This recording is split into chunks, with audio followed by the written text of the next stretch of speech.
Vou dar início à palestra.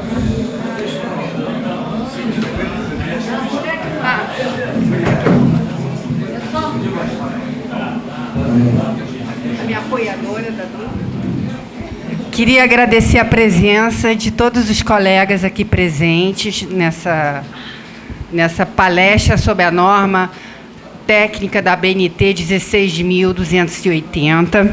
Agradecer o apoio da Duaia, que é chefe da divisão de urbanismo, e da ABEA também, e chamar os palestrantes. O arquiteto urbanista Sidney Menezes, que foi o presidente fundador do CAU-RJ, Antero Paraíba, engenheiro civil, perito, e Adriana Roxo, arquiteta e urbanista, sendo que eu queria destacar aqui que os dois, há pelo menos 30 anos, já fazem palestras sobre essa matéria de obras e reformas em prédios. Muito antes da norma técnica existir, né, eles já faziam, já existia uma cartilha que eles divulgavam, que eles mesmos fizeram. Então, eles são a pessoa certa para falar sobre essa norma. Agradeço a todos e vou dar início à palestra. Eu também, pela minha parte, eu agradeço a presença de tão ilustres palestrantes, porque o assunto eles manjam muito. No português meu, mais, como arquiteto é mais, não é tão cheio de frescura. Então, eu, como arquiteta também, digo que eles são ótimos. Eu tenho que estar com a mão para cima, porque acabei de fazer uma cirurgia ontem.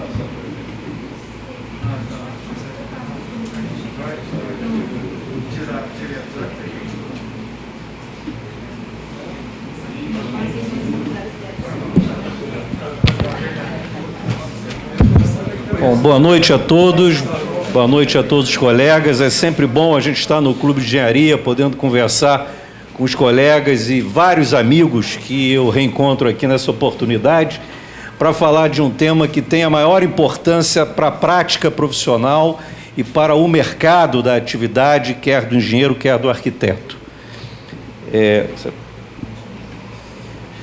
Não consegue pegar a tela? Tá. Basicamente, a minha tarefa aqui é contextualizar esse assunto sob o ponto de vista da prática profissional, sob o ponto de vista do exercício profissional, e depois o colega Antero, a colega Adriana vão tratar especificamente da 16.280. Então, como essa atividade, né, profissional é uma atividade dita, né, no âmbito dos conselhos profissionais, uma atividade compartilhada, ou seja, aquela atividade que pode ser exercida tanto pelo engenheiro como pelo arquiteto urbanista. Então, a partir da criação do CAU, do Conselho de Arquitetura, em 2010, criação em 2010, eleição em 2011 e funcionamento efetivo do Conselho a partir de 2012. Então, nós temos 4 anos de funcionamento do Conselho. Mas, naquela oportunidade, quando efetivamente se criou a lei, se renomeou também o nome do antigo Conselho de Engenharia e Arquitetura. Passou a ser Conselho Regional de Engenharia e Agronomia. Mas as suas atribuições e as suas atividades permaneceram. Tanto é assim que as resoluções de CONFIA e as novas resoluções do CAU-BR passaram a ter uma tarefa, né, de reorganizar as nossas atividades e as nossas atribuições, que não estão todas elas, é bom que se diga aqui na Casa de Engenheiros, que não estão todas elas pacificadas. Estamos ainda num processo de pacificação, sob o ponto de vista que nós discutimos muito lá atrás no Conselho antigo, que era aquelas áreas do sombreamento das atividades profissionais. Mas esse item, especificamente, sobre a questão que envolve a 16.280, é uma atividade garantida, sob o ponto de vista legal, compartilhada entre os engenheiros e entre os arquitetos. Nessas atividades, especificamente, nós destacamos aquela que tem a ver com a 16.280, que é assistência técnica, assessoria, consultoria, vistoria, fiscalização e serviço técnico e demais atividades que fazem, na verdade, todo o conjunto de atuação daquilo que a lei entende como atribuição profissional, quer dos engenheiros, quer dos arquitetos e urbanistas. Vamos passar mais uma. Sob o ponto de vista do exercício profissional, isso é um ponto que me parece muito importante, fundamental, e que a sociedade, num todo, ainda não compreendeu a necessidade de se contratar profissionais qualificados, registrados e com a sua responsabilidade em jogo. Nós dizíamos, na época do debate de construção do próprio Conselho de Arquitetura e Urbanismo, que se, por um lado, nós vamos avançar no sentido do reconhecimento dessas atribuições e também o reconhecimento das atribuições dos engenheiros, por outro lado, é importante destacar que a responsabilidade, tanto do arquiteto como do engenheiro, também aumenta. Então, é uma moeda que tem dois lados. A valorização profissional, que é aquilo que, no fundo, todos nós defendemos, e aquilo que é um papel fundamental dos conselhos, a valorização profissional, de um lado, é importante, mas, por outro lado, é bom que se saiba que aumenta a responsabilidade técnica profissional de todos nós. Então, o fato de um registro de uma ART, de um registro de um RRT, é a garantia de que aquele serviço, aquela assistência, aquela obra, aquele projeto tem um responsável. E a norma, e a Adriana e o Antero vão explicar, 16.280, ela cria essa possibilidade para o próprio síndico. Quer dizer, no fundo, ela vem para proteger o síndico quando estabelece que cabe a ele buscar esta consultoria e buscar essa assessoria, buscar essa assistência e, com isso, garantir a responsabilidade técnica daquele serviço e daquela obra. Portanto, eu puxei aqui a questão da RT, né, que é a anotação de responsabilidade técnica dos engenheiros, e o RRT, que é o registro de responsabilidade técnica dos arquitetos e urbanistas. E é fundamental, colegas, que a sociedade entenda isso, que a gente divulgue sempre isso, né? Eu tenho percebido, no dia a dia das nossas atividades, ainda um grande desconhecimento por parte do cliente, por parte do síndico e por parte também dos condôminos. As pessoas não sabem direito o que significa essa questão do recolhimento do seu registro de responsabilidade técnica. Claro que para nós é fundamental, porque é através desse registro que os acervos técnicos profissionais de cada um de nós é constituído. Então, para nós é fundamental que tenhamos esse recolhimento. Mas o importante é a sociedade entender que essa ação, esse simples documento, garante a essa sociedade, garante a esse cliente que ele está contratando um serviço de profissionais sérios, habilitados, reconhecidos, registrados nos seus conselhos profissionais e, portanto, passíveis de fiscalização profissional. Então, é bom que se destaque essa questão da responsabilidade das nossas atividades.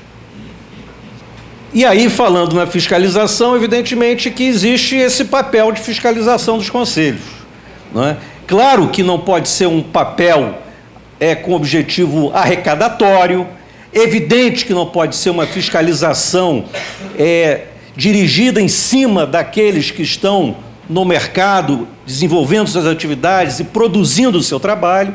Ao contrário, é uma fiscalização que já deveria ter tido a iniciativa de trabalhar no nível da tecnologia de informação e no nível de inibir a prática do exercício profissional. que é uma outra história, que a gente também encontra em todos os condomínios, em todos os lugares da cidade e das cidades brasileiras, o exercício legal da profissão. É pedreiro fazendo obra, né? É ladrilheiro fazendo obra, é o próprio condômino, proprietário fazendo obra. Aquela história de que médico e arquiteto, engenheiro, todo mundo é um pouco, é a pura verdade. Então, a sociedade também não consegue compreender isso e continua adotando esse tipo de prática. E me parece que esse seria um papel importante, moderno, contemporâneo dos conselhos profissionais. Ao invés de ficar perseguindo os colegas no seu exercício profissional, ao invés de ficar preocupado em transformar a atividade de fiscalização numa atividade arrecadatória, porque o conselho não foi criado para isso, os conselhos não foram criados para isso, deveriam montar, já passou até da hora, deveriam montar uma estratégia de combater e inibir a prática profissional que a gente encontra em cada esquina das cidades, das obras desse país. Tem mais uma ou encerrei aqui? Bom, a sugestão é campanhas, evidente, educativas, e aí é uma coisa complicada a campanha educativa. Eu acho que a campanha que funciona, o resultado que funciona é o boca a boca mesmo, é a gente conversar com as pessoas, explicar para as pessoas, não é? Eu sempre que posso, em qualquer evento social e tal, eu puxo essa conversa de que obra, projeto, assistência técnica, tem que ter um profissional para a segurança da pessoa, para a garantia daquela obra e para que a gente possa permitir uma normalidade perante a sociedade, não é? Então, as pessoas precisam dessa coisa. Então, não adianta uma campanha, nós é que temos que fazer isso, nesse trabalho de boca a boca, dizer, olha, não faça obra, não faça projeto, não faça isso, sem consultar um profissional. Até porque todos nós sabemos que quando dá zebra numa obra, aí lembram do profissional. Aí lembra do engenheiro, lembra do arquiteto, para corrigir, está aqui o Antero que vai poder falar sobre isso, para corrigir várias situações que às vezes são incorrigíveis, às vezes não tem mais o que fazer. E por último, para deixar a minha participação, é a questão específica da falta da conservação predial, que eu não preciso nem falar aqui para os colegas, eu estou aqui diante de vários que sabem muito bem do que eu estou falando, que é um conjunto, né, de ações que levam ao entendimento que é necessário se pensar na conservação, na manutenção desses prédios, né? Eu espero que um dia a gente possa criar no campo da cultura que eu digo social, né, a presença do profissional do condomínio, o médico de família e o profissional do condomínio.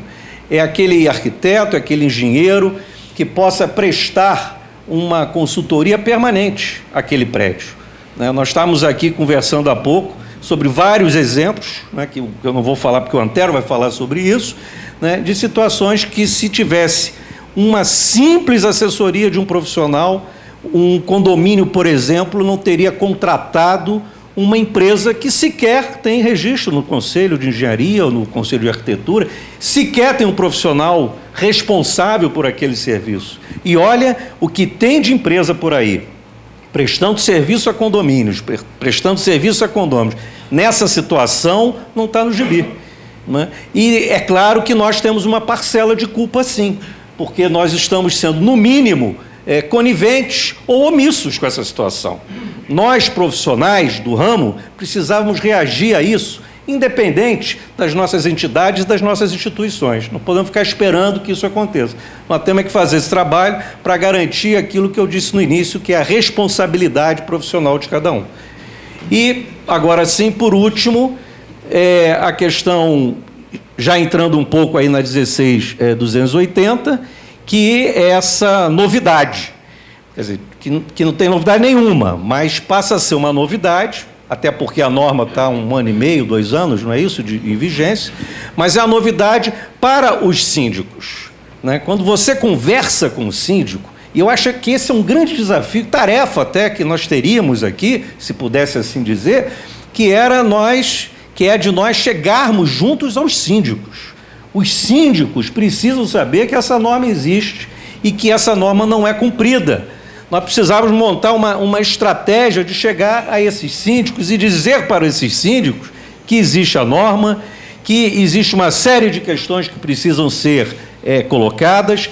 O Antero e a Adriana vão detalhar especificamente, e aí depois a gente abre para o debate, para não interromper a palestra dos colegas. Eu acho que eu fico aqui, não é isso?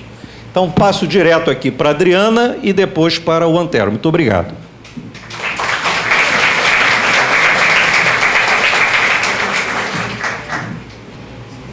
Bom, boa noite a todos.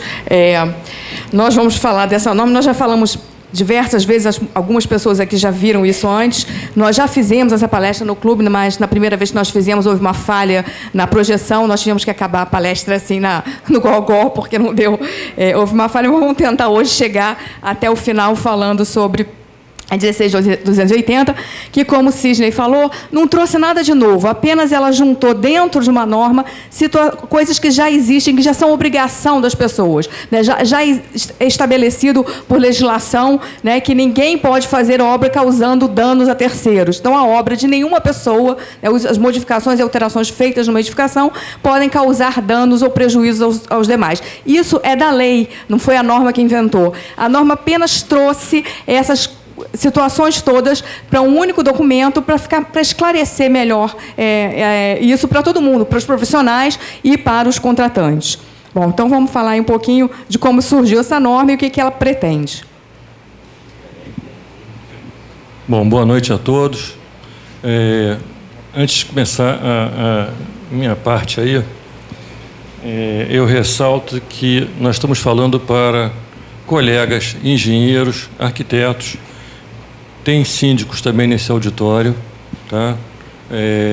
Tem síndicos engenheiros, tem síndicos advogados, tem advogados nesse auditório.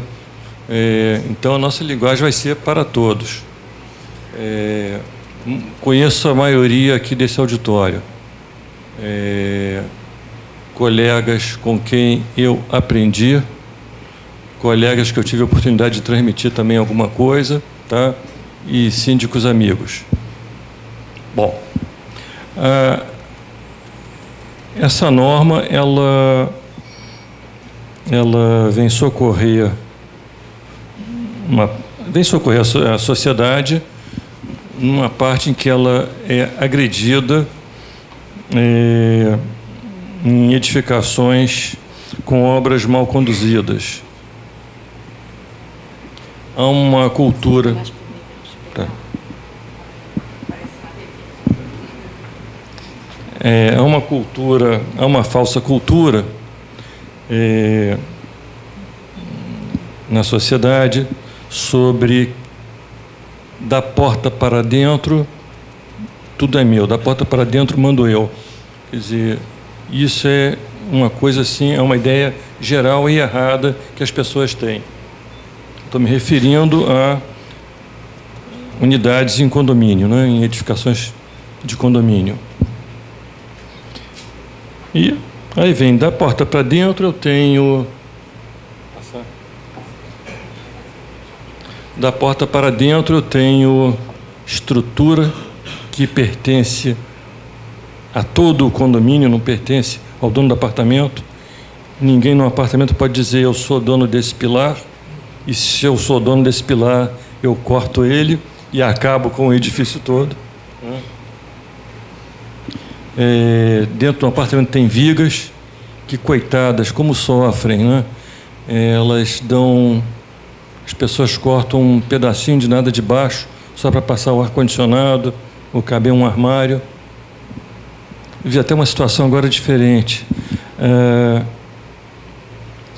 pessoa tira uma parede e encontra uma viga invertida. Aí pensou, bom, essa viga estava suportando a parede, eu tirei a parede, não preciso mais de viga. Aí foi-se a viga. Porque viga invertida, vamos combinar, que é a mula sem cabeça, né? As pessoas não conseguem entender o que é isso. Bom, laje. No apartamento do edifício é meio difícil dizer que a pessoa não pode mexer na laje. Mas vamos então à cobertura. Tem a cobertura duplex, que você diz assim, ó, essa laje é minha. Ela está entre as duas alturas do meu apartamento. ninguém manda nela, quem manda sou eu. E corta, e faz o que quer. Falar em cobertura, isso aconteceu na Senambetiba. Uma cobertura resolveu tirar uma laje, fazer uma obra qualquer de acréscimo, aí resolve tirar uma laje. E não deixaram um profissional conduzindo o corte da laje. Os operários, com um rompedor, cortaram